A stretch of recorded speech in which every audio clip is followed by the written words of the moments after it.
And I would say welcome and thank you for coming to this evening's Say It With Music. I am glad you're here, and I believe that you're going to be glad you've come as well. Again, this evening we are celebrating the life and literary legacy of Albert W.T. Orsborn, the 6th General of the Salvation Army and the Poet General. I am particularly grateful that David and Greta Orsborn are here, son and daughter-in-law of the General, and you will be hearing from David in just a few moments. David and Greta live in St. John's, Newfoundland, where they are active Salvationists, and they spend some week here in the Clearwater area, and we are always happy to have them worship with us here at the Corps. I often use my songbook as my devotional book, almost always going to the rich, rich lyrics of Albert Orsborn. We will experience just a few of those writings this evening. David, again, I'm grateful that you have agreed to participate in this way this evening. Albert W.T. Orsborn, Albert William Thomas Orsborn, born September 4th, 1886 in Maidstone, Kent, England, son of Salvation Army officer parents. He says either the registrar was deaf or the 23-year-old mother in the very unpopular Salvation Army uniform was too frightened to speak. So Albert wasn't registered until March of 1887, and then incorrectly as Alfred. So until he was 58, he says he had no legal existence. And while we have our own Albert Rowland, who we love dearly, and he is known as Bert, Albert Orsborn was always known as Bertie. In those early days, everything was about the war. War with all of its sacrifices and separations, costly in blood and tears, and even to the price of death. Everything in the household, he said, had the Army's imprint on it.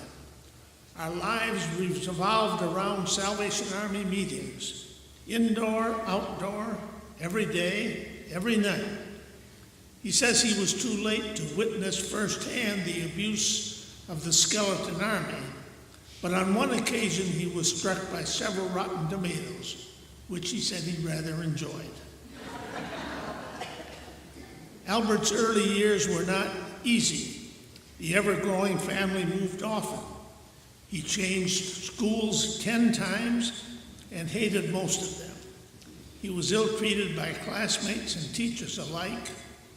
His last school was in Manchester, where at the age of 13 he passed a labor examination, enabling him to work sweeping floors and washing bottles in the chemist shop for a meager wage of 6 shillings and 6 pence a week, which was added to the family income.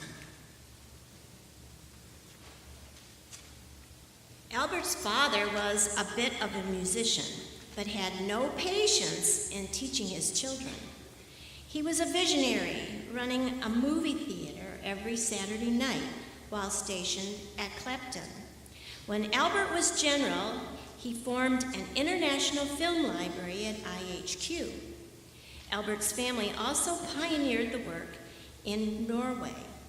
At 13, in 1899, Albert went to work at IHQ as an office boy in the Chief Secretary's office, working under Thomas B. Combs. He joined a group of young boys working there as well, and they were called Yobs, Y-O-B-S. It's boys backwards. They delighted in mischief and camaraderie. He worked in various departments at IHQ until 1905, gleaning experience from the Army's earliest leaders like James Hay, Samuel Huron, Frederick Booth Tucker, George Scott Railton, and Elijah Cadman.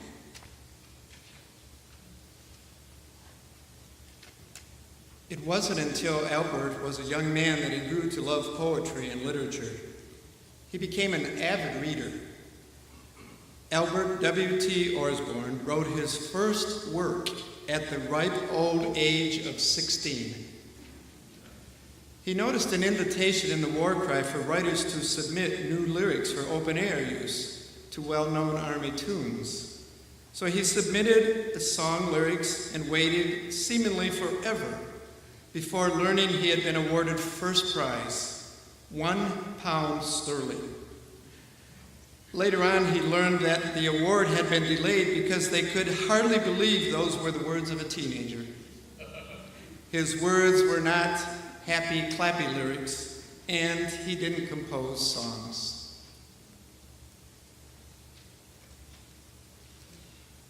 One winter morning, entering the train at Hackney, I managed to gain a corner seat, says General Albert.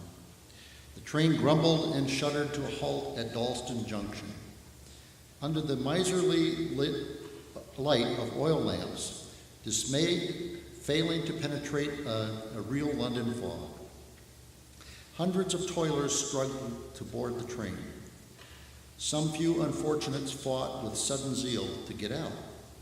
Then something happened. The outward scene became for me, says the general, an inward vision. I saw struggle, suffering humanity, parting and dividing into two streams, one trying to get into the light, the other going hopelessly into the darkness. At that moment, I heard within me the disturbing call of God. He, our general, was a changed man, and it was evident to all who knew him. Albert became a cadet in 1905 and commissioned in 1905.